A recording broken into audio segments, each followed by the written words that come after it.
Joining us now in our book talk segment, great to welcome someone who's put together a really interesting, kind of funny book. It's called Dogs with Old Man Faces, Portraits of Crotchety Canines. We're joined today by Tom Cohen, who's also an Emmy Award-winning TV producer, and he joined us on the telephone today from up in Maryland. And Tom, good to talk with you. How are you?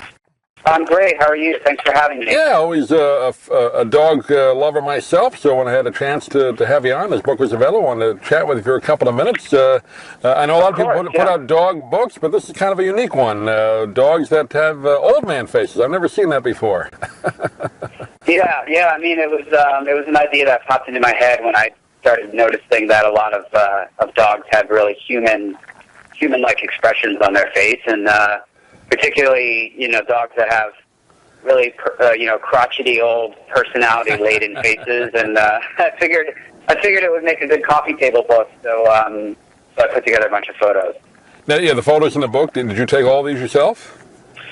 No. So I hired a photographer actually, and he and I went out to a bunch of dog parks, and we took about half the pictures, and then some of them I actually got from friends and acquaintances that I knew had really expressive dogs in their homes, and then I also got a few from searching online and getting in touch with people that, I sort of did somewhat of a nationwide search just for faces that really popped out at me. So you found quite a few of these, though, just walking around the dog park, though. That's interesting.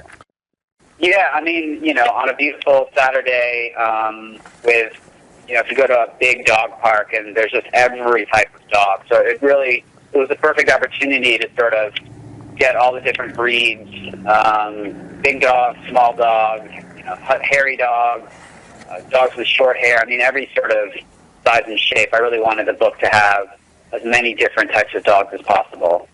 Most people pretty willing to have you take the dog's picture? No problems with that, or? People love it. It's so funny. It's like, they think that their dog's going to become world famous, and I think also people just have really intense personal relationships with their dogs, and I think when you show interest, they get really proud and excited about sharing their dog with the world. So I ran across very few people that were not interested in taking part. Great close-ups, too, of the dog's faces. Just kind of read a couple of them. And, of course, you put the funny little captions on the page next to it. And just looking at one of the first few ones here, Duster enjoys a good Knish. And it fits, that face. That's a great face. Yeah, so I took, and some of them have captions like they, fought in Korea, or they have, memories of a happier time, or, wants those kids off his lawn, or things that you associate with kind of like old timer if you've been around and seen it all. And when I took the photos, or when I found some of the photos, some of these captions just jumped out at me really quickly because they just have such personalities and such expressions, especially when they're looking right at the camera and you sort of can read their mind almost a little bit. And so part of the fun was sort of figuring out what type of old guy each dog was channeling. Something about dogs, unlike other animals, I don't know if it's true or not, but it does seem like when they give you that stare or look at you, like there's something going on in there. They know more about us than we know about them sometimes.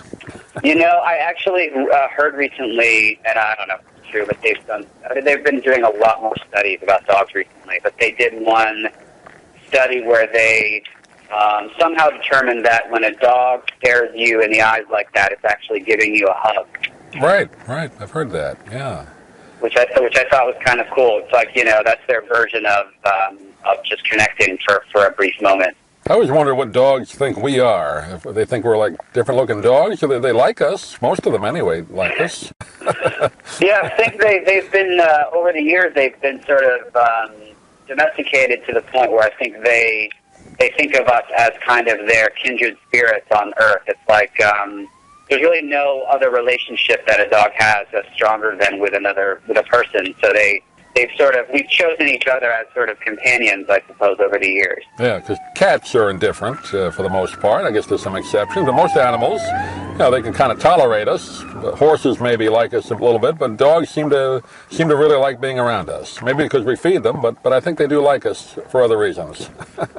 Well, I've actually, not to get too into the sort of history of dogs, but I've done a little reading about it. When we domesticated wolves a long time ago, the wolves would get a lot of benefit from hanging out in our camps and stuff, and we would get a lot of benefit from the wolves protecting us. So over the years, we sort of established this understanding that we kind of help each other out.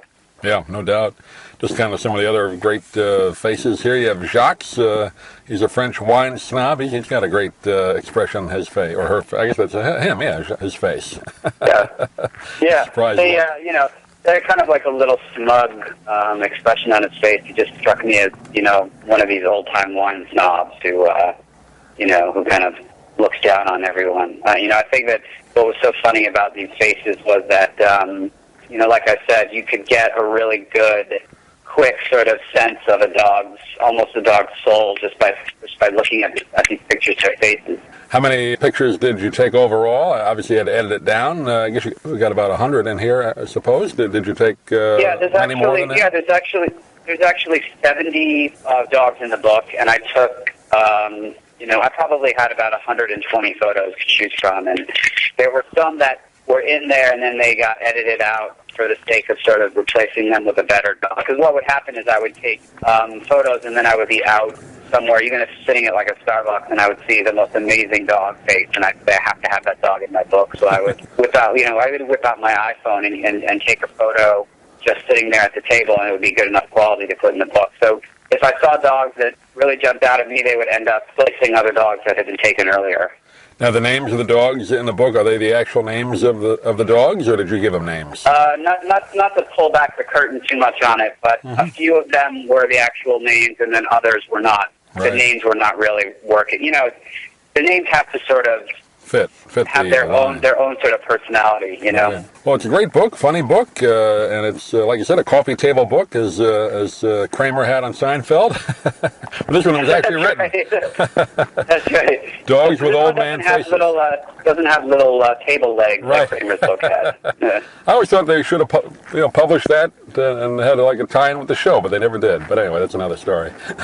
That's right. Dogs with Old Man Faces, Portrait of Crotchety Canines. You've been talking with Tom Cohen. And Tom, I know it just came out, but do you have a website you want to direct people to? I don't. The book itself does not have a website, but if you go to Amazon.com, you can actually check out a few of the pages. They allow you to preview some of the pictures and captions. So on Amazon, you can buy it, and you can even check out some of the pages. And then, if you go to BarnesandNoble.com or any other bookstore online, you can check it out and buy it that way. It's a really easy way to sort of see it real easily. And then if you want to go to your local bookstore and ask them to order it for you, or even if they have it in stock, that's another way to get your hands on it. It's a great little holiday stocking stuffer, too, because it's not a very large book. It's, perfect for that. It's probably like 6 inches across, yeah.